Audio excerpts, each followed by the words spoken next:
அவுது பில்லாஹி மினஷ் ஷைத்தானிர் ரஜீம். பிஸ்மில்லாஹிர் ரஹ்மானிர் ரஹீம். அல்ஹம்துலில்லாஹ். இறைவனோட அருளால் 60 நாட்களுக்கும் மேலாக திருக்குரானை நம்ம தொடர்ந்து ஓதக்கூடியவர்களாக இருக்கோம். அல்ஹம்துலில்லாஹ். அல்லாஹ் இந்த வாய்ப்பை நமக்கு ஏற்படுத்தி கொடுத்ததுக்கு நம்ம எவ்வளோ நன்றியும் செலுத்தலாம். இன்னும் சூரா அல் பக்கரா, சூரா அல் இம்ரான், இது 2 பெரிய சூறாக்களையும் நம்ம நல்லபடியாக ஓதி அதனுடைய விஷயங்களை புரிஞ்சுக்க முயற்சி செஞ்சுட்டே இருந்தோம். இப்போ சூரா அன்னிசாவை நம்ம எடுத்திருக்கோம். அதில் 37வது வசனம் வரைக்கும் நல்ல முறையில் நம்ம பார்த்துருக்கோம். அல்ஹம்துலில்லாஹ். மற்ற விஷயங்கள் எல்லாம் விட இந்த சூரா அன்னிசா, பெண்கள் அப்படிங்கிற தலைப்பில் எல்லாம் நிறைய சட்டத்திட்டங்களை கொடுத்துக்கிட்டே இருக்கான். நம்ம அனாதைகள்கிட்ட எப்படி, ஏன்னா பெண்கள் தான் குழந்தைங்களை வளர்க்குறோம். ஸோ அது ரிலேட்டடாகவே அல்லாவும் சொல்கிறான். அனாதைகளை எப்படி பார்த்துக்கிடணும், சொத்துக்களை எப்படி பார்த்துக்கிடணும், திருமணம் எப்படி இருக்கணும், அந்த ஆண்கள் என்ன மாதிரியான திருமணத்தை பண்ணணும், பெண்களை நீங்கள் எந்த அளவுக்கு நீங்கள் கண்ணியப்படுத்தணும். ஏன்னா ஒரு திருமணம் பண்ணு, உனக்கு பிடிச்சிருந்தா நீ திருமணம் பண்ணு அப்படின்னா, இன்றைக்கும் ஆண்கள் பிடிச்சிருக்குன்னு சொல்லுவாங்க, ஆனால் திருமணத்துக்கு பயப்படுவாங்க. ஏன்னா அது ஒரு கமிட்மெண்ட். ஆனால் அல்லாஹ் அந்த கமிட்மெண்ட்டை ஆண்களுக்கு தரான். நீ உனக்கு பிடிச்சிருந்தா நீ திருமணம் பண்ணு, இல்லைனா அந்த பொண்ணை நீ சீண்டாத. இதெல்லாம் எவ்வளோ ஒரு அருமையான விஷயம். இன்னும் மறுமணம், விதவை பெண்களுக்கான விஷயங்கள் பேசுகிறான், சொத்து விஷயங்களை பேசுகிறான். இன்னும் தவறு செஞ்சால் அதற்குரிய தண்டனை ஆண்களுக்கு பெண்களுக்கு என்ன, இன்னும் அடிமை பெண்களுக்கு என்ன, இன்னும் அடிமை பெண்கள் யார், இன்னும் அந்த செலவுங்கிறது என்ன, மீதமான விஷயம், ஒருத்தவங்களுடைய வாழ்க்கை முறையை எப்படி நம்ம உயர்த்துறது, முக்கியமாக அதுக்கு அந்த பிஸ்னஸ், அந்த இன்னைக்கு காலகட்டத்தில் உள்ள பிஸ்னஸும் இண்டஸ்ட்ரியல் விஷயங்களும் நமக்கு தவறாக போதனை செய்யப்படுது, தவறாக சொல்லி கொடுக்கப்படுது. உண்மையிலேயே அந்த பிஸ்னஸுடைய விஷயங்களை அல்லாஹ் ரொம்ப அழகாக எடுத்து சொல்கிறான். நீங்கள் பிஸ்னஸில் கடன் கொடுங்கன்னெலாம் அல்லாஹ் சொல்லலை, வட்டி கொடுங்கன்னு சொல்லலை. பாண்டு, அதாவது ஒப்பந்தம் பண்ணிக்கோங்க அப்படிங்கிறான். ஒப்பந்தம் அப்படின்னா இரு தரப்புக்குமே ஒரு மியூச்சுவல் பெனிஃபிட் தரக்கூடியதாக இருக்கும். ஸோ இப்படி சூரா அன்னிசாவில் ஏகப்பட்ட வாழ்க்கை முறைக்கான, வாழ்க்கை தேவைக்கான பல சட்டங்களை இறைவன் சொல்லியிருக்கான். அதுவும் முக்கியமாக நம்ம பேரில், பெண்கள் அப்படிங்கிற பேர்லையே அல்லாஹ் சொல்லியிருக்கான். இன்னும் இந்த நம்ம 37வது வசனத்தில் பாருங்கள், சில மக்கள் தாங்களும் உலோபிகளாக இருந்துட்டு மக்களையும் உலோபித்தனம் பண்ணுற மாதிரி ஏவுறாங்க. அவங்க தன்னுடைய செல்வங்களை மறைச்சிப்பாங்க. இப்படிப்பட்டவங்களை அல்லாஹ் நேசிக்க மாட்டான். இப்படிப்பட்டவங்களுக்கு இழிவு தரக்கூடிய வேதனை உண்டு அப்படிங்கிற மாதிரி சொல்லும்போது, அந்த உலோபிகள் யார், அந்த கஞ்சர்கள் யார், அவங்களையும் கஞ்சித்தனம் பண்ண வைக்கிறாங்களா அப்படின்னா, இன்றைக்கி பல ஒரு புரிதல் இல்லாத, சாத்தியமே இல்லாத விஷயங்கள் சொல்லப்படுறதுனால தான் இஸ்லாத்துடைய சட்டத்திட்டங்கள் ஏற்று அதன்படி நடக்க முடியாது அப்படின்னு இஸ்லாமியர்களாலேயே சொல்லக்கூடிய அவல நிலைக்கு நம்ம தள்ளப்பட்டுட்டோம்.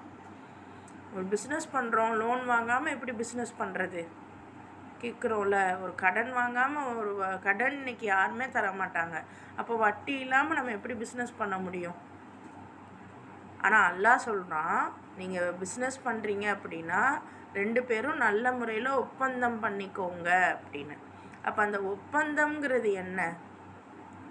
அப்போ இதில் தான் இன்வெஸ்ட்மெண்ட் அப்படிங்கிறத நம்ம புரிஞ்சுக்கணும் அப்படின்னு சொல்லியிருந்தோம். ஸோ அந்த இன்வெஸ்ட்மெண்ட் அப்படிங்கிறது ஒரு வியாபாரத்துக்காக நம்ம செலவழிக்கிற ஒரு முதலீடு போடக்கூடிய ஒரு பெரிய அமௌண்ட்.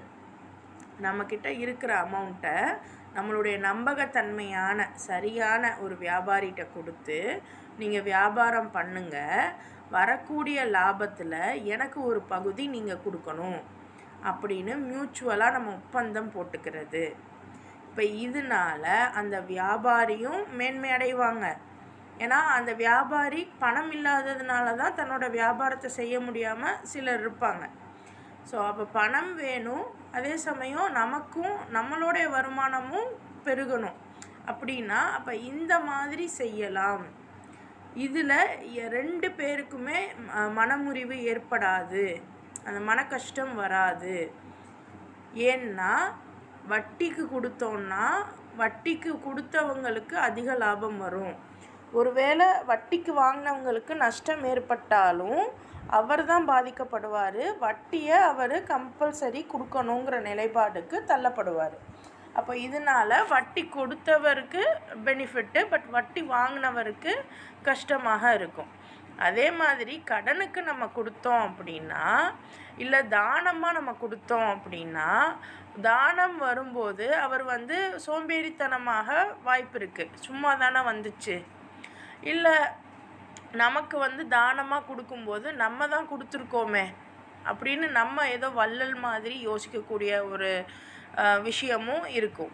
ஸோ அதை தாண்டி கடனாக நம்ம கொடுக்குறோம் அப்படின்னா, கடன் பொறுத்த வரைக்கும் வாங்கினவங்க அதை வாங்கி நல்ல முறையில் வியாபாரம் பண்ணிட்டாங்க அப்படின்னா அந்த வாங்கினவங்களுக்கு லாபம். ஆனால் கொடுத்தவங்களுக்கு அந்த கடனை அவங்க எப்போ திருப்பி தராங்களோ அப்போ அந்த பணத்தோட மதிப்பு குறைஞ்சிருக்கும் இல்லையா? அப்போ அந்த டைமில் எனக்கு கடன் கொடுத்தவங்களுக்கு நஷ்டம் இல்லையா? ஸோ வியாபாரம் பொறுத்த வரைக்கும் கடன்றதை தாண்டி அந்த இன்வெஸ்ட்மெண்ட் அப்படிங்கிறத அல்லாஹ் ரொம்ப அழகாக சொல்லியிருக்கான்.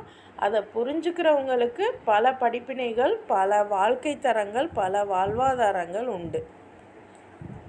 ஸோ இதில் நம்ம இதை ஒழுங்காக நமக்கு புரிய வைக்காமல் மாற்று விதமாக உலோபித்தனம் செய்ய வச்ச மற்றவங்களுக்கு அல்லாஹ் என்ன சொல்கிறான்? ஒன்று அதெல்லாம் கொடுக்க முடியாதுன்னு கஞ்சமாக இருப்போம், இல்லைன்னா ரொம்ப வீண் விரயமாக செலவு பண்ணிட்டு இன்றைக்கி இருக்குதுன்னு நம்ம கொடுத்துட்றோம். ஆனால் நாளைக்கு நமக்கு கிடைக்கிறதுக்கு எந்த சோர்ஸும் இல்லை. நம்ம ஏற்பாடு பண்ணணும்ல. ஆனால் அது பண்ணாமல் இன்றைக்கி இருக்கிறத கொடுத்துட்டு நாளைக்கு ஏழையாக நம்ம உட்காருவோம். ஆனால் நபியும் சரி, இன்னும் சஹாபாக்களும் சரி, அவங்களுக்கு வருமானம் வந்துக்கிட்டே இருந்தது. வந்த வருமானத்தை அவங்க கொடுத்துக்கிட்டே இருந்தாங்க. அவங்க என்றைக்குமே கொடுக்காம இருந்ததே இல்லை. அப்போ எப்படி அவங்களுக்கு வருமானம் வந்திருக்கும்? அவங்களும் பிஸ்னஸ் பீப்புள் தான். இறைவனுடைய வேலைக்காக பிஸ்னஸை விட்டுட்டு சண்டை போட போனாங்க. ஆனால் சண்டை போட்டதுக்கு அப்புறமும் சரி, மற்ற எதுவும் சரி, அவங்க வேலைகளையும் பார்த்தாங்க. ஏன்னா அவங்க வாழ்வாதாரம் வேணும்ல. அண்ட் அதை தாண்டி அவங்க இன்வெஸ்ட்மெண்ட்டும் பண்ணியிருந்தாங்க. ஸோ இந்த இன்வெஸ்ட்மெண்ட் அப்படிங்கிறத நமக்கு புரிய வைக்காமையே இருந்ததன் விளைவு இன்றைக்கி இவ்வளோ பெரிய குளறுபடி இந்த வாழ்வாதாரத்தில். ஸோ ஆனால் இன்றைக்கி உடனே நீங்கள் அப்போ இன்வெஸ்ட் தான் பண்ணணும் அந்த மாதிரி விஷயங்கள் எதுவும் நம்ம சொல்லலை. ஆனால் இப்படி ஒரு விஷயம் இருக்குது. இதை இன்றைக்கி பெண்கள் நமக்கு புரியலைன்னாலும் உங்கள் குழந்தைங்களுக்கு சொல்லி வைங்க, அவங்க புரிஞ்சுப்பாங்க.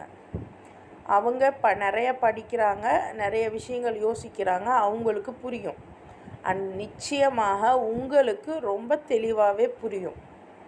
நீங்கள் நிதானமாக உங்கள் மனசாட்சி பிரகாரம் யோசித்து பாருங்கள், உங்களுக்கு நல்லாவே புரியும். ஸோ இன்றைக்கி அல்லாஹ் என்னென்ன விஷயங்களை நமக்கு சொல்கிறான் அப்படிங்கிறத பார்ப்போம். 4வது அத்தியாயம் 38வது வசனம்.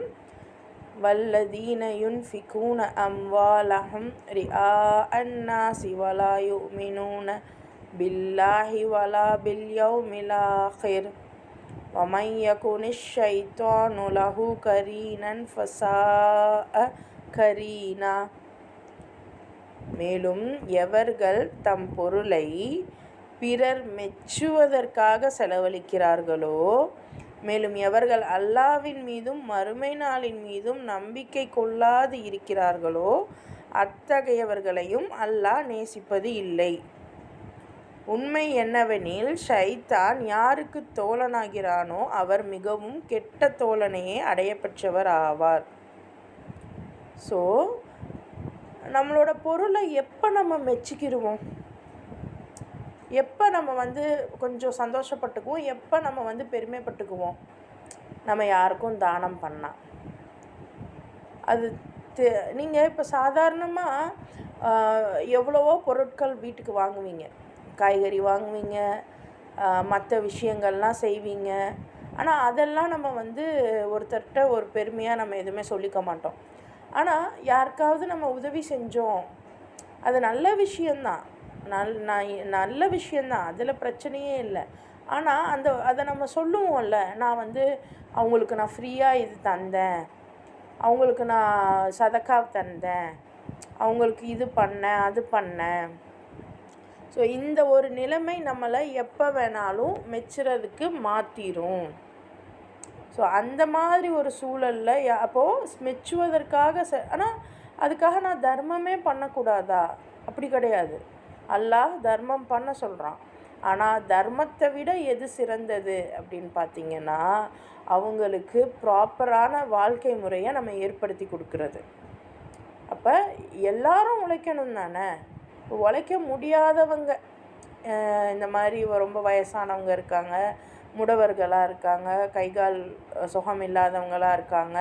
ஸோ அந்த மாதிரி ஆட்களுக்கு நம்ம வந்து ஒரு உதவி பண்ணுறது நல்லது. ஆனால் ஒன்றுமே இல்லாமல் சும்மா நம்ம வந்து போயிட்டு யாருக்கும் ஹெல்ப் பண்ணுறோன்ற பேரில் அதுக்கு அவங்களுடைய வருமானத்துக்காக நம்ம ஏதாவது பண்ணிட்டு வரலாம். அவங்கக்கிட்டேருந்து நம்ம சின்ன கடைங்கள்லேருந்து ஜாமான் வாங்கலாம், சின்ன சின்ன குடிசை தொழிலில் உள்ளவங்களுக்கு ஹெல்ப் பண்ணுற மாதிரி ஏதாவது நம்ம அவங்கக்கிட்ட வியாபாரம் வச்சுக்கிடலாம். ஸோ அதெல்லாம் ரொம்ப சிறந்த ஒரு விஷயமா இருக்கும்ல. அப்படி நம்ம பொருளாக வாங்கிக்கும் போது நம்ம பெருமைப்பட்டுக்க மாட்டோம். நீங்களே செக் பண்ணி பாருங்கள். ஒரு குடுக்கல் வாங்கல் இருந்தால் நம்ம பெருமைப்பட்டுக்க மாட்டோம். ஆனால் தர்மம்னு ஒன்று வந்துருச்சுன்னா அந்த இடத்துல சிலர், அல்லாஹ் பாதுகாத்த சிலரை தவிர மற்றவர்கள் அந்த மெச்சுவதற்காக செலவழிக்கிறோம்.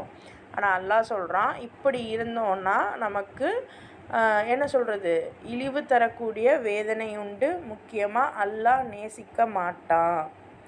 அப்போ மறுமை மீது நம்பிக்கை இல்லாமல் நம்ம இருந்தோம் அப்படின்னா ஷைத்தானை நம்ம தோழனாக்கி கொண்டதாக அர்த்தம். இப்போ இவங்க ரெண்டு மறுமையை நம்பலை, பொருளை மற்றவங்களுக்காக மற்றவங்க பெருமையாக நினைக்கணுங்கிறதுக்காக செலவு பண்ணக்கூடியவங்க. இவங்க 2 பேரையுமே ஷைத்தான் ஃப்ரெண்டாக்கிப்பானான். ஸோ யார் ஷைத்தானை ஃப்ரெண்டாக்கிக்கிறாங்களோ அவங்க ரொம்ப கெட்ட ஃப்ரெண்டை தான் அடைஞ்சிருக்காங்க அப்படின்னு அல்லாஹ் குறிப்பிடுறான். ஸோ அந்த செலவுகளுக்கே அல்லாஹ் ரொம்ப அழகாக சொல்லிக்கிட்டே வரான். எந்த செலவுக்கு நம்ம வந்து பெருமைப்பட்டுப்போம், எந்த செலவுக்கு நம்ம வந்து கண்டுக்கவே மாட்டோம் அப்படின்னு யோசிச்சு பாருங்கள். எந்த செலவுக்கு நீங்கள் கண்டுக்கிறவே மாட்டீங்களோ அந்த செலவை யாருக்கு பண்ணுறீங்கிறத செக் பண்ணி பாருங்கள்.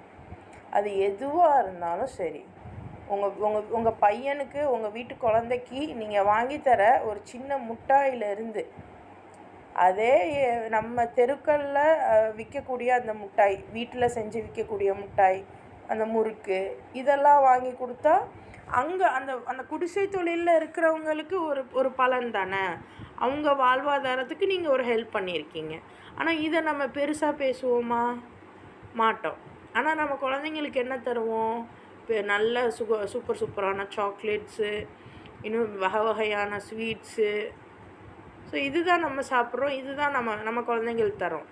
ஆனால் வீட்டுக்கு யாரும் இல்லாதவங்க, அதாவது மிஷ்கின்கள் எதுவும் வந்தால் நம்ம தானமாக எவ்வளோ வேணால் தரோம். இப்போ இந்த இடத்துல எது சரியான நிலைப்பாடு? யார் உழைக்கிறாங்களோ அவங்களுக்கு நம்ம வந்து நம்மளால் முடிஞ்ச சப்போர்ட் கொடுத்துருக்கணும்ல, அது செய்யலைல்ல. ஸோ இந்த மாதிரி இதுதான் ஷைத்தானுடைய நிலைப்பாடு.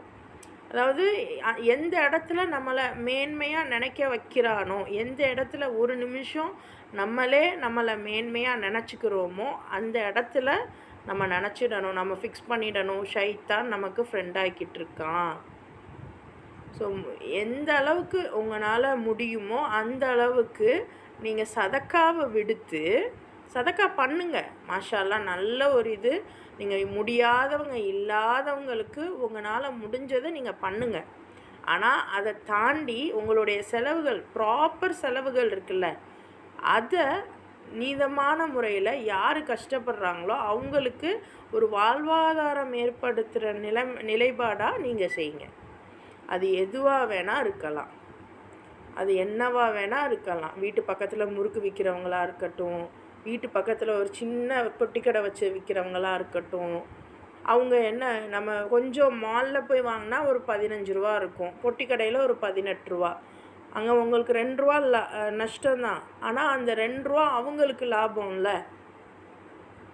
அப்போ இந்த மாதிரி யோசிக்கும்போது இது சதக்காவாகவும் அல்லாஹ் கணக்கு எழுதுவான்.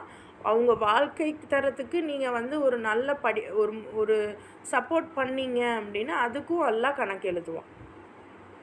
ஸோ இப்படி நம்ம பெண்கள் சிந்திக்கணும், குழந்தைங்கள சிந்திக்க வைக்கணும். அதைத்தான் அல்லாஹ் இங்கே குறிப்பிடுறான்.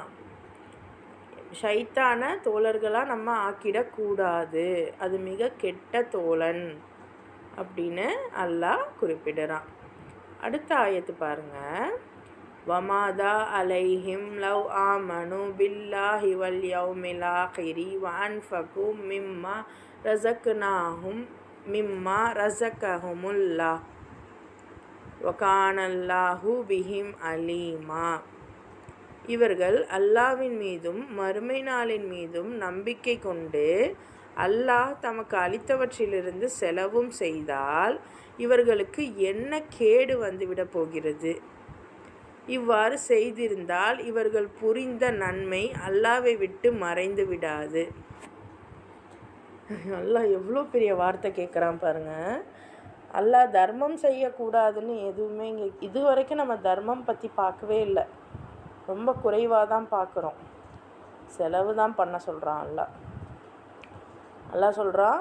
அல்லாஹ் மீது மறுமை, அல்லான்னு ஒருத்தன் இருக்கான், மறுமைன்னு ஒன்று இருக்குது.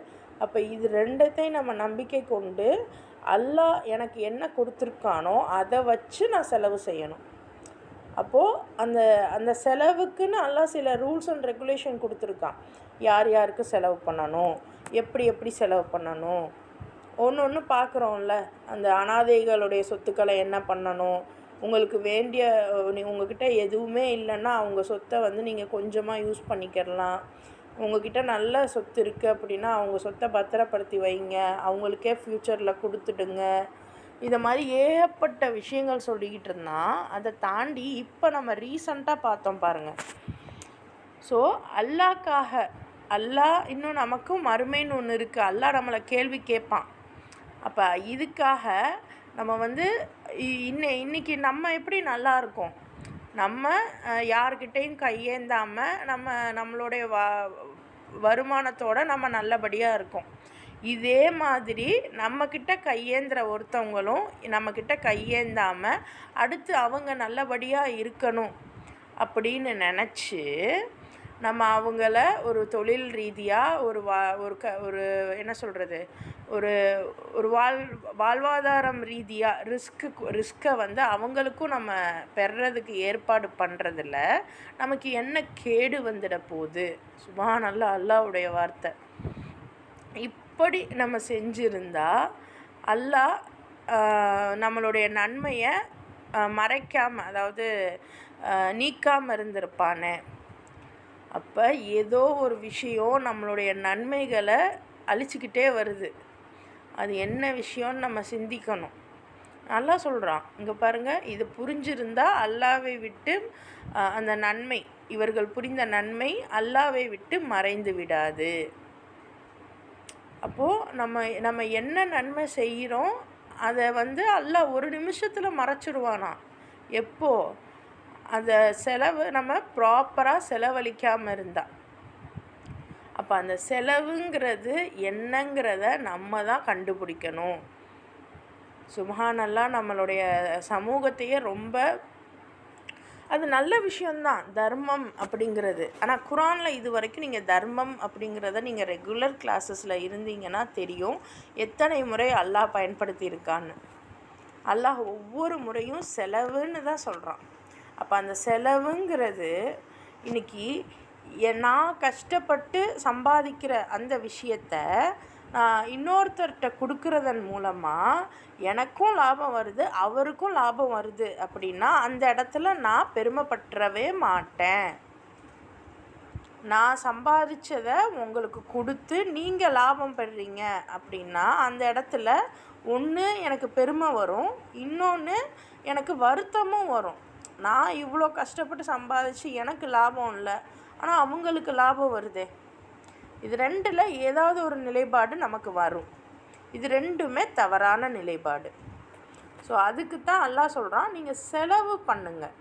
அப்போ அந்த செலவு எத்தகையதாக இருக்கணும் அப்படிங்கிறத நம்ம படிக்கணும், நமக்கு தெரியணும். ஓகே. ஸோ இது பெண்களுக்கு அல்லாஹ் இதை சொல்கிறான். ஸோ பெண்களுக்கு இப்போ கல்விலாம் எதுக்கு, அப்போ பெண்களுக்கு படிப்புலாம் எதுக்கு அப்படின்னு தான் இன்றைக்கி வரைக்கும் நம்ம சொல்கிறோம். உலகம் எதுக்கு தெரியணும் அப்படின்னு. ஆனால் இவ்வளோ சட்டங்களும் அல்லாஹ் யாருக்கு கீழே சொல்லிகிட்டு இருக்கான்? பெண்கள், அன்னிசான்னு பேர் வச்சு சொல்லிக்கிட்டு இருக்கான். இப்போ அன்னிசா அப்படின்னா பெண்கள் தானே. நம்ம பேரை வச்சு அல்லாஹ் இத்தனை விஷயங்களை சொல்கிறான்னா அதில் மிக அற்புதமான விஷயங்கள் உள்ளே இருக்கும். நம்ம தான் சிந்திக்கணும். ரைட். அடுத்த ஆயத்தை பாருங்கள். இன்னல்லாஹ லா யத்லிமு மிஸ்கால தர்ரா வ இன் தகு ஹஸனதன் யுஸாஇஃபுஹா வ யு'தி மின் லதுன்ஹு அஜ்ரன் அஸீமா. நிச்சயமாக அல்லாஹ் எவருக்கும் அணுவளவும் அநீதி இழைக்க மாட்டான். பாருங்கள், அல்லாஹ் யாருக்குமே ஒரு கொஞ்சம் குண்டூசியை விட அணுங்கிறது, ஒரு ஆட்டம்ங்கிறது ரொம்ப சின்னது. அது அளவுக்கு கூட யாருக்கும் அநீதி இழைக்க மாட்டான். நன்மை செய்திருந்தாலும் அல்லாஹ் அதனை இரட்டிப்பாக்குகிறான். தன்னிடமிருந்து மாபெரும் கூலியை வழங்குகிறான். நீங்கள் ஒரு நன்மை செஞ்சீங்கன்னா அல்லாஹ் அதை இரட்டிப்பாக்குறான். அப்போ தான்கிட்ட இருக்கக்கூடிய மாபெரும் கூலியை அவன் வழங்குறான். ஸோ இதில் நீங்கள் நினச்சி பாருங்கள், கடன்ற ஒரு விஷயத்த நீங்கள் கொடுக்குறீங்க. நீங்கள் ப்ராக்டிக்கலாக நினச்சி பாருங்கம்மா, ப்ராக்டிக்கலாக நீங்கள் நினச்சி பாருங்கள். தானம்னு ஒன்று நீங்கள் கொடுத்தீங்கன்னா அது உங்களை விட்டு போயிடும். திருப்பி அது வருமா? வராது. ஓகே. அடுத்து நீங்கள் கடன்னு ஒன்று இருக்குது. கடன் நீங்கள் கொடுத்தீங்கன்னா கொடுத்துருவீங்க. ஆனால் திருப்பி வரும்போது அதனுடைய அந்த வேல்யூ, மதிப்புங்கிறது அது நீங்கள் கொடுத்தப்ப இருந்த மாதிரி வரப்போ இருக்குமா? இப்போ இன்றைக்கி 100 ரூபாங்கிறது ஒரு 10 வருஷத்துக்கு அப்புறம் ரொம்ப சல்லிக்காசாக போயிடும். இப்போ அந்த மாதிரி வேல்யூ குறைஞ்சிடும். அப்போ இந்த இடத்துலையும் நான் நல்ல முறையில் தானே உங்களுக்கு கொடுத்தேன், ஆனால் எனக்கு நஷ்டம் ஆயிடுச்சுல்ல. ஆனால் அல்லாஹ் சொல்கிறான், ஒரு அணு அளவு கூட அநீதி இழைக்க மாட்டானா. அதே மாதிரி நன்மை செஞ்சால் ரெட்டிப்பு கூலி வழங்குவானா.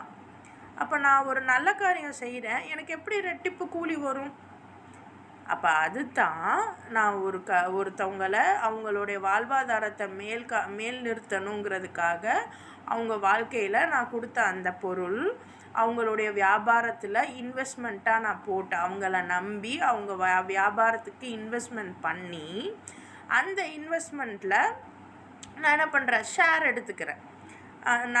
நல்லபடியாக அவங்கள வியாபாரம் பண்ண வச்சு அந்த வியாபாரத்தில் நீ இவ்வளோ பங்கு எடுத்துக்கோ, நான் இவ்வளோ பங்கு எடுத்துக்கிறேன் அப்படின்னு அவங்க அதில் எத்தனை பங்குன்னெலாம் எல்லாம் பேசலை. அது வியாபாரிகளுக்குள்ளே இருக்கக்கூடிய தனிப்பட்ட விஷயங்கள், அதுக்குள்ளெல்லாம் எல்லாம் வரல. ஆனால் அதோட பேசிக்காக எல்லாம் சொல்லி கொடுத்துட்டான். அப்போ இப்படி பண்ணால் நம்மளுடைய நல்ல செயலுக்கு நமக்கு கூலி இரட்டிப்பாக கிடைக்குமா கிடைக்காதா? ப்ராக்டிக்கலாக பாருங்கள். நீங்கள் நம்ம குரானையும் அல்லாஹ்வுடைய வார்த்தைகளையும் கண்ணுக்கு தெரியாத அந்த மறுமை வாழ்வோடையே நினச்சி இன்றைக்கான இதை நம்ம மறந்துடுறோம். இன்றைக்கி நம்ம எப்படி வாழ்கிறோமோ அதை வச்சு தான் மறுமை நமக்கு கிடைக்கும். அதனால் நம்ம இப்போ மறுமையை யோசிக்கக்கூடாது. இன்றைக்கி காலகட்டத்தில் நம்ம எந்த மாதிரி வாழ்ந்தால் நமக்கு மறுமை கிடைக்குமோ அந்த மாதிரி இன்றைக்கி காலகட்டத்தில் வாழணும். ஸோ எக்ஸாமோட ரிசல்ட்டை நினச்சி எக்ஸாமில் ஒழுங்காக எழுதாமல் இருந்தால் எப்படி ரிசல்ட்டு நல்லா வரும்?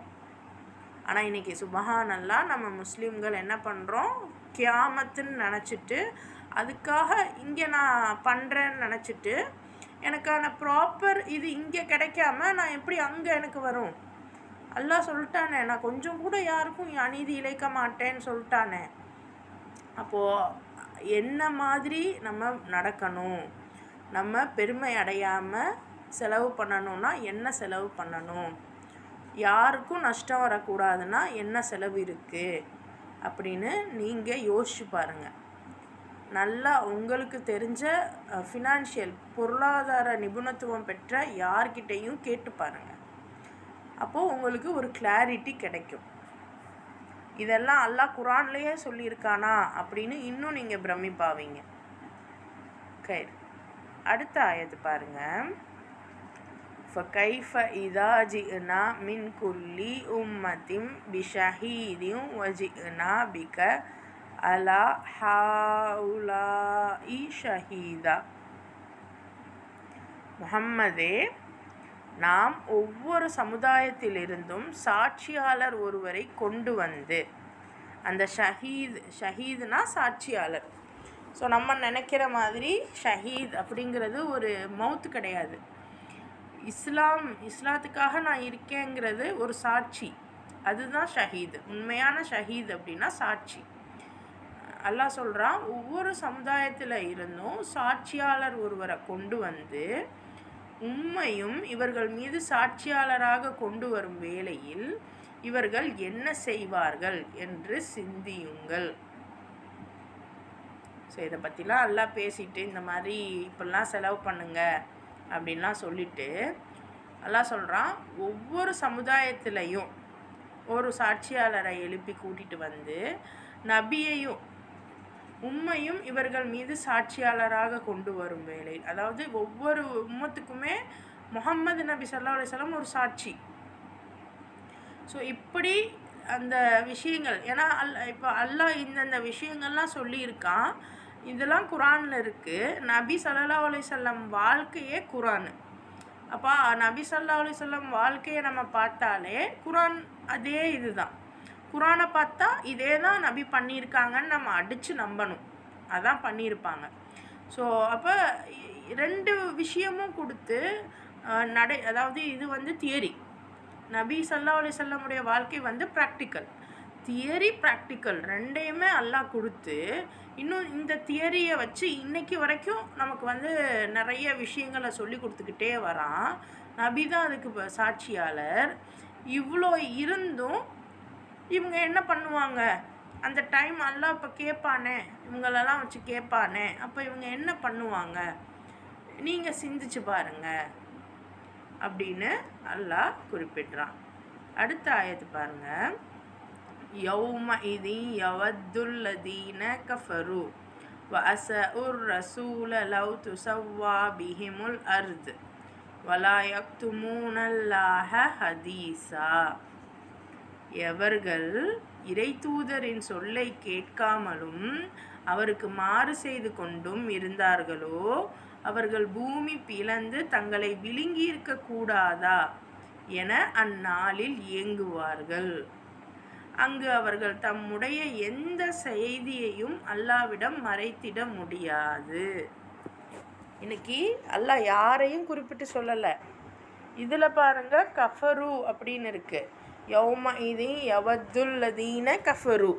அப்போ அந்த கஃபரு அப்படிங்கிறது யாரை குறிக்கும் அப்படின்னா, நீங்கள் லிட்ரலாக இதெல்லாம் நீங்கள் சர்ச் பண்ணி பார்த்தீங்க அப்படின்னா, கஃபர் அப்படிங்கிறது நம்ம சொல்லுவோம்ல, என் மனசுப்படி தான் நான் எதுவாக இருந்தாலும் செய்வேன், நான் யாரோட பேச்சும் கேட்க மாட்டேன், இப்படிலாம் யாரெல்லாம் நினைக்கிறோமோ அவங்கள கஃபரு நம்ம சொல்லலாம். இன்றைக்கி நம்மெல்லாம் நினைக்கிற மாதிரி காஃபிர் அப்படிங்கிற ஃபத்வாக்கு ஹிந்துஸை கொண்டு வர முடியாது. ஏன்னா கஃபரு அப்படின்னா தான் நினைப்பதை செய்பவர்கள். முக்கியமாக அல்லாவின் சொல்லை கேட்காமலும் இறைதூதரின் சொல்லை கேட்காமலும் மாறு செய்யக்கூடியவங்க. நான் ஒன்று சொல்கிறேன், ஆனால் நீங்கள் அதுக்கு அப்படியே ஆப்போசிட்டாக செய்கிறீங்க. அப்போது அது நீங்கள் யார்? எனக்கு நீங்கள் கஃபரு. இப்போ அந்த மாதிரி இறைத்தூதர் ஒரு விஷயம் சொல்கிறாங்க, அதை கேட்காம அதுக்கு மாறு செய்யக்கூடியவங்களாக இருக்காங்க இல்லையா, அவங்க அந்த கியாமத்தில், ஏன்னா இன்றைக்கி மாறு பண்ணிட்டோம். இந்த நல்லா சிந்திச்சு பாருங்கள், இன்றைக்கி நம்ம மாறு பண்ணிட்டோம். இந்த பிஸ்னஸ் விஷயங்கள்லாம் என்ன பண்ணணும் ஏது பண்ணணும்னு நமக்கு தெரியலை. அதனால் ஏகப்பட்ட விஷயங்கள் இன்றைக்கி பேங்க்கில் கடன் வட்டி வாங்கிறது, லோன் வாங்கிறது வேறு வழியே இல்லாத ஒரு விஷயமா ஆயிடுச்சு. அல்லாஹ் பகிரங்கமாக தடுத்த விஷயம் இன்றைக்கி ஒரு ஆப்ஷனே இல்லாத மாதிரி ஆயிடுச்சு. எத்தனை முஸ்லீம்கள் எவ்வளோ சதக்கா பண்ணிக்கிட்டே இருக்காங்க, எத்தனை முஸ்லீம்கள் நல்ல நிலமையில் இருக்காங்க. ஆனால் யாருக்காவது பிஸ்னஸில் ஹெல்ப் பண்ணியிருக்காங்களா? ஹெல்ப்புங்கிறத தாண்டி பிஸ்னஸில் பார்ட்னர்ஷிப் அவங்க அந்த மாதிரி இந்த மாதிரி ஒரு செயல் செஞ்சுருக்காங்களா? நம்ம செஞ்சுருந்தோன்னா எல்லாருமே நல்ல நிலைமைக்கு வந்திருப்போம்ல. யாருக்கும் சதக்கா பண்ணியிருக்க தேவையில்லைல்ல.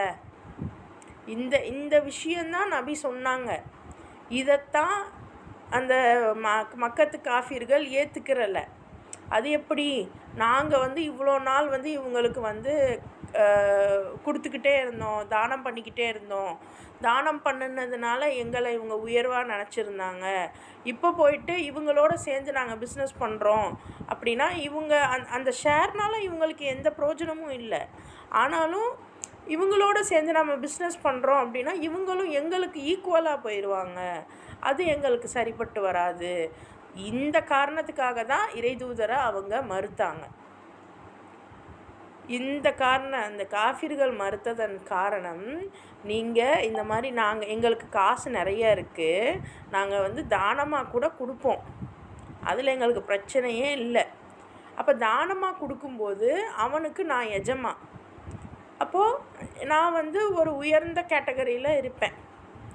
இதே நான் தானம் கொடுக்காம நான் ஒரு இன்வெஸ்ட்மெண்ட்டாக அவனோட இந்த வச்சுக்கோ, வர்ற இதில் ஆளுக்கு இவ்வளோ பங்கு அப்படின்னு சொன்னால் அவனுக்கு ஈக்குவல் பார்ட்னராக நான் ஆகிடுவேன். அப்போ இந்த இடத்துல அவனும் நானும் சமம்னு ஆயிடுவோம். ஸோ நீங்கள் நிறைய இன்றைக்கி உள்ள படங்கள், நான் ஏன் படங்களை நான் இப்போது குர்ஆனுடைய விஷயத்தில் சொல்கிறேன் அப்படின்னா, வேறு ஆப்ஷனே இல்லை. வேறு எங்கேருந்து நம்ம யோசிக்கணும்னு எனக்கும் தெரியலை. ஸோ அந்த மாதிரி ஒரு படங்கள் கூட எடுத்து பாருங்களேன். அவங்க நான் உனக்கு கீழே வேலை செய்ய மாட்டேன், பங்கு தா, இந்த வியாபாரத்தில் எனக்கு பங்கு கொடு அப்படின்னு கேட்பாங்க. ஸோ பங்குங்கிறது அது குறிப்பிட்ட அதாவது இப்போ எங்கேயுமே பாருங்களேன், நமக்கு பங்குலாம் தர மாட்டாங்க, வேலைக்கு தான் வச்சுப்பாங்க. அந்த வேலைக்கு வச்சுக்கிறது எனக்கு இப்போ நான் ஒரு இடத்துல நான் வேலைக்கு போகிறேன், அந்த இடத்துல எனக்கு 50,000 சம்பளம் அப்படின்னாலும் நான் அந்த இடத்துல வேலையாள், பாஸுக்கு கீழே தான் நான். இதே இன்னொரு இடத்துல நான் நானும் வேலை பார்க்குறேன், அவங்களும் வேலை பார்க்குறாங்க, ஆனால் எனக்கு ஒரு 10,000 தான் வரும், ஆனால் எனக்கு அது சம்பளம் இல்லை, வரக்கூடிய லாபத்தில் எனக்கு ஒரு பங்கு. அப்போ இந்த இடத்துல நானும் அந்த இடத்துல அந்த யார் வேலை 2 பேருமே, முதலாளியும் நானும் சேமாக இருப்போம். ஏன்னா நானும் ஒரு முதலாளி. நல்லா யோசிச்சு பாருங்கள். இன்றைக்கி இந்த யூடியூப்பு மற்ற இதிலெல்லாம் ஏன் அதிகமான இளைஞர்கள் இருக்காங்க, ஏன் இதெல்லாம் பண்ணுறாங்க அப்படின்னா, ஏதோ அவங்க பண்ணுறது அதில் வரக்கூடிய லாபத்தில் ஷேர் எடுத்துக்கிறாங்க. அப்போ எல்லோரும் ஒருத்தருக்கு ஒருத்தர் இதாக இருக்காங்க, அதனால இதெல்லாம் செய்கிறாங்க. ஸோ அந்த மாதிரி இது. ஆனால் நான் குர்ஆனுடைய விஷயத்தில் இதெல்லாம் நான் சொல்கிறேன், நீங்கள் யோசிக்காதீங்க. இன்றைக்கி காலகட்டத்தில் இருக்கிறத வச்சு நான் சொல்கிறேன். அல்லாஹு தாலா நம்மளை வழிநடத்தக்கூடியவனாக இருக்கிறான். அவன் நமக்கு நீதமான வார்த்தைகளையும் நெறியான வார்த்தைகளையும் நமக்கு அருளுவான் அப்படிங்கிற நியத்தோடு தான் இந்த விஷயங்களை நம்ம பேசுகிறோம். சரியா? ஸோ ஒவ்வொரு இடத்துலையுமே இறைவன் சொன்னதை, இறை தூதர் சொன்னதை கேட்காமல் மாறு செய்யக்கூடியவங்க கியாமத்தில் இந்த பூமி அவங்க கேள்வி கணக்கில் நிற்பாங்கள்ல, அல்லாஹ் இந்த பூமி பிளந்து அதுக்குள்ளே நான் போயிடக்கூடாதா அப்படின்னு யோசிப்பாங்களாம். இன்னும் அவங்களுடைய எந்த செய்தியையும் யாரும் மறைச்சிட முடியாது. ஸோ நீங்கள் சிந்திச்சு பாருங்கள், உங்களுக்கு புரிபடும்.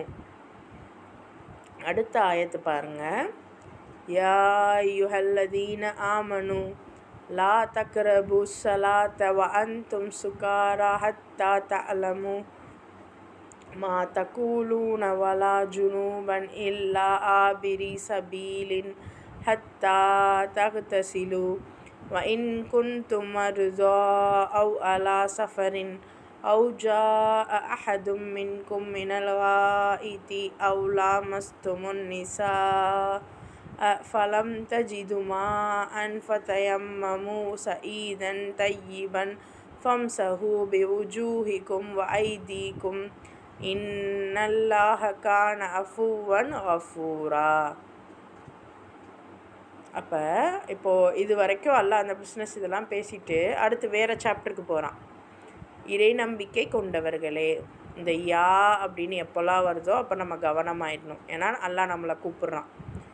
யா யுஹல்லதீன ஆமனு அப்படின்னா இறை நம்பிக்கை கொண்டவர்களே, நீங்கள் போதையாக இருக்கும் நிலையில் தொழுகையை நெருங்காதீர்கள்.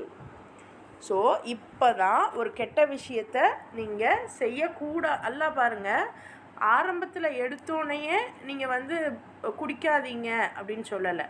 ஏன்னா அன்னைக்கு காலகட்டத்தில் குடி அப்படிங்கிறது, அந்த போதை அப்படிங்கிறது பரவலாக இருந்திருக்கு. இது இந்த வசனத்துலேருந்தே நமக்கு தெரியுது. ஸோ பரவலாக இருந்திருக்கிற ஒரு விஷயத்த எடுத்தோடனே ஸ்டாப் பண்ணுங்க அப்படின்னு இஸ்லாம் சொல்லுதா? இங்கே போதையை நீங்கள் நிறுத்துங்கன்னு நல்லா சொல்கிறானா? இல்லை. ஆனால் அடுத்து கொஞ்சம் காலம்க்கு அப்புறம் அது சொல்லுவான். அதை நீங்கள் பின்னாட்களில் பார்ப்பீங்க. ஆனால் இப்போ எல்லாம் என்ன சொல்கிறான்? நீங்கள் போதையோடு இருக்கும் நிலையில் தொழுகாதீங்க. நீங்கள் என்ன சொல்கிறீங்க அப்படின்றது உங்களுக்கு தெரிகிறப்ப தான் நீங்கள் தொழணும். மேலும் நீங்கள் பெரும் உடையவராக இருக்கும் நிலையில், அதாவது சில விஷயங்கள்லாம் குளிக்கணும். பெரும் துடக்கு அப்படிங்கிறது திருமணமானவங்களுக்கு இருக்கும், அதே சமயம் பெண்களுக்கு இருக்கும். பெண்கள் பீரியட்ஸ் ஆனதுக்கப்புறம் இருக்கும். திருமணமானவங்க அவங்களுடைய தனிப்பட்ட விடயங்களுக்கு அப்புறம் இருக்கக்கூடிய ஒரு நிலை. ஸோ இந்த மாதிரியான நிலையில் குளிக்கிற வரைக்கும் நீங்கள் தொழுகாதீங்க. நீ பாதையை கடப்பவர்களாக இருந்தாலே தவிர, நீங்கள் நோயாளியாகவோ பயணத்திலோ இருந்தால், அல்லது உங்களில் ஒருவர் மலஜலம் கழித்து விட்டு வந்தால், அல்லது நீங்கள் பெண்களை தீண்டி இருந்தால், பிறகு தண்ணீர் உங்களுக்கு கிடைக்கவில்லை எனில் சுத்தமான மண்ணை கொண்டு உங்களை தூய்மையாக்கி கொள்ளுங்கள். அதாவது அதனை உங்களின் முகங்களிலும் கைகளிலும் தடவி கொள்ளுங்கள். நிச்சயமாக அல்லாஹ் கனிவு உடையவனாகவும் மன்னிப்பு வழங்குபவனாகவும் இருக்கிறான். ஸோ இந்த ஒரு ஆயத்து பாருங்கள். அதாவது நீங்கள் பெருந்தொடக்குடையவராக இருக்கீங்க, உங்களுக்கு இப்போ அதாவது குளிப்பு கடமையாக இருக்குது, அல்லது நீங்கள் ஒது செய்யணும். அதாவது அது எந்தெந்த நேரங்கிறதையும் அல்லாஹ் சொல்கிறான் பாருங்கள்.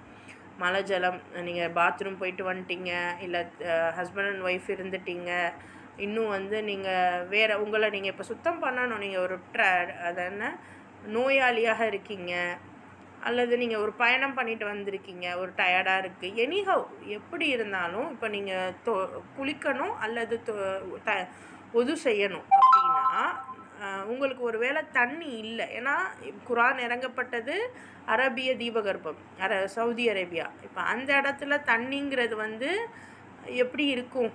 நம்ம ஒரு பாலைவனத்தில் தண்ணியோடைய நிலைப்பாடு பார்த்துக்கோங்க.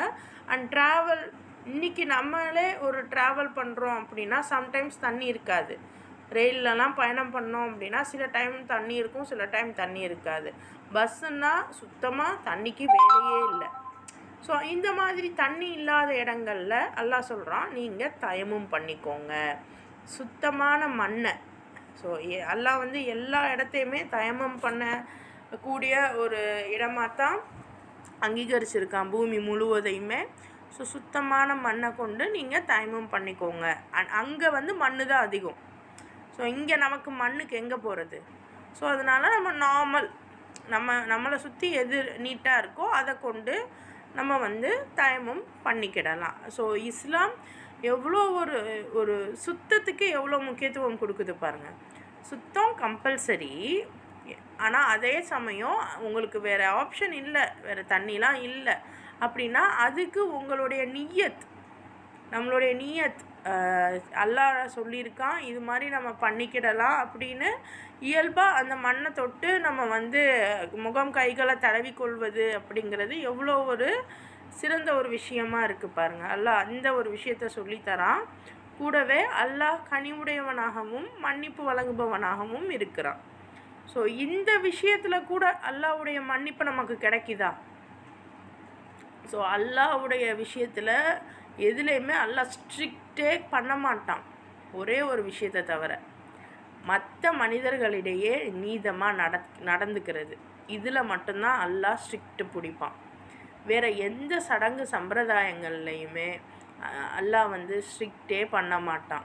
தொழுகையாக இருக்கட்டும், ஒது செய்கிறதா இருக்கட்டும், குளிக்கிறதா இருக்கட்டும். ஏன்னா இதெல்லாம் நம்ம பர்சனல். தொழுதா நமக்கு நல்லது, ஒது செஞ்சு குளித்தா நமக்கு நல்லது. ஸோ அதுலேயும் ரொம்ப என்னால் முடியலை அப்படிங்கிற பட்சத்தில் நமக்கு சில வாய்ப்புகளையும் அல்லாஹ் தரான். ஸோ அந்த மாதிரி இருக்கும்போது இதில் கூட அல்லாஹ் வந்து உங்களுக்கு மன்னிப்பை வழங்குறேன் அப்படிங்கிறான். ஸோ அல்லாஹ் எதில் மன்னிப்பு வச்சுருப்பான்னு நமக்கு தெரியாது. ஒவ்வொன்றுமே நம்ம கவனித்து கவனமாக செயல்படணும். அடுத்த ஆயத்து பாருங்கள். அலம் தர இலல்லதீன ஊத்து நசீபம் மினல் கிதாபி யஷ்தரூன வலாலத வயுரீதூன அன் தஸில்லு சபீல். வேதத்திலிருந்து சிறிது அளவு அறிவு வழங்கப்பட்டிருப்பவர்களை நீர் பார்க்கவில்லையா? அவர்கள் வழிகேட்டினை விலைக்கு வாங்குகிறார்கள், நீங்களும் வழி தவறிட வேண்டும் என்று விரும்புகிறார்கள். ஸோ இந்த வேதத்திலிருந்து கொஞ்சம் அறிவு பெற்றிருக்கிறவங்களை நீங்கள் பார்க்கலையா? அவங்க என்ன பண்ணுறாங்களாம், வழிகேட்டை விலைக்கு வாங்குறாங்களாம். ஸோ எது சரி எது தப்பு அப்படிங்கிற இந்த ஒவ்வொரு வார்த்தைகள்லேயும் ஒருவேளை நம்மளும் இருந்துருவோமோ அப்படிங்கிற அச்சம் நமக்கு வந்துக்கிட்டே இருக்கணும்.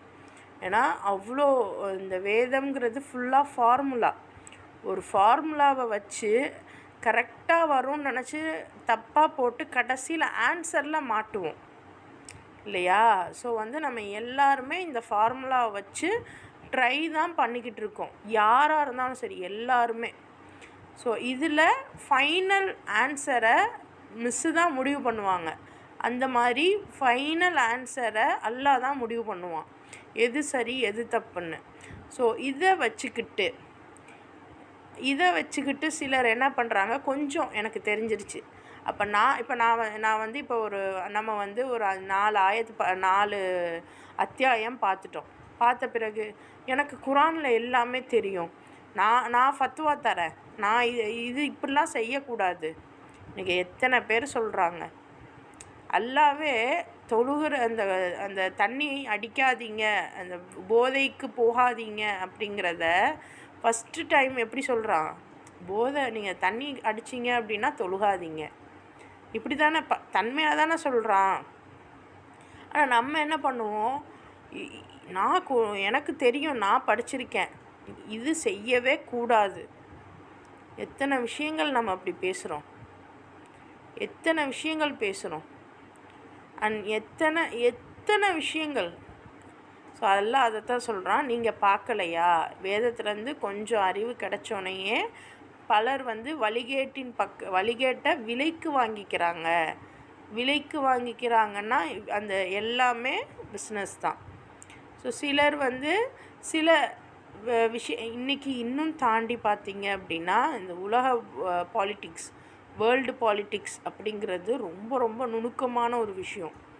அது மட்டும் உங்களுக்கு புரிஞ்சிச்சுன்னா யாரை அவங்க என்னென்ன மாதிரி விலைக்கு வாங்கியிருக்காங்கன்னு உங்களுக்கு தெரியும். அது முஸ்லீம்கள்லேயும் இருப்பாங்க, யூதர்களையும் இருப்பாங்க, கிறிஸ்துவர்கள்லேயும் இருப்பாங்க. அவங்களுக்கு தெரியும் வேதத்தில் இப்படி தான் இருக்குதுன்னு. ஆனால் நம்மளுக்கு எப்படி மாற்றி விட்டுட்டாங்க.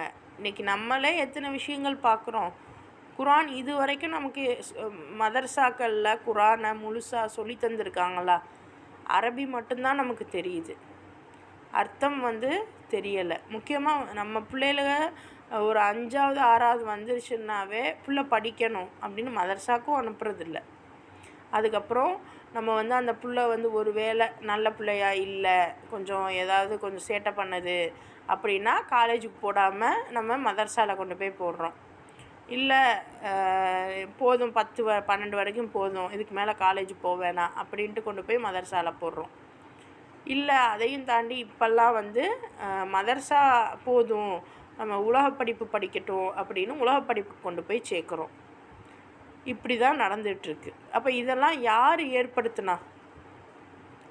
ஸோ அல்லாஹ் அதை தான் சொல்கிறான், வேத அறிவு இருந்தாலும் சிலர் வந்து வழிகேட்ட விலைக்கு வாங்கிக்கிறாங்க, அவங்களும் வழி தவறி போகிறாங்க, மற்றவங்களையும் வழி தவறி போகணுன்னு நினைக்கிறாங்க அப்படின்னு அல்லாஹ் தாலா சொல்கிறான். இறைவன் உங்களையும் என்னையும் நேரான வழியில் செலுத்துவானாக. ஆமீன். அல்ஹம்துலில்லாஹ். ஸோ இன்றைக்கான வகுப்பில் நம்ம நிறைய விஷயங்கள் பார்த்தோம். இன்ஷா அல்லாஹ் நாளைக்கும் இதே டைமிங்கில் 4 to 5 நம்ம ஓதலாம்.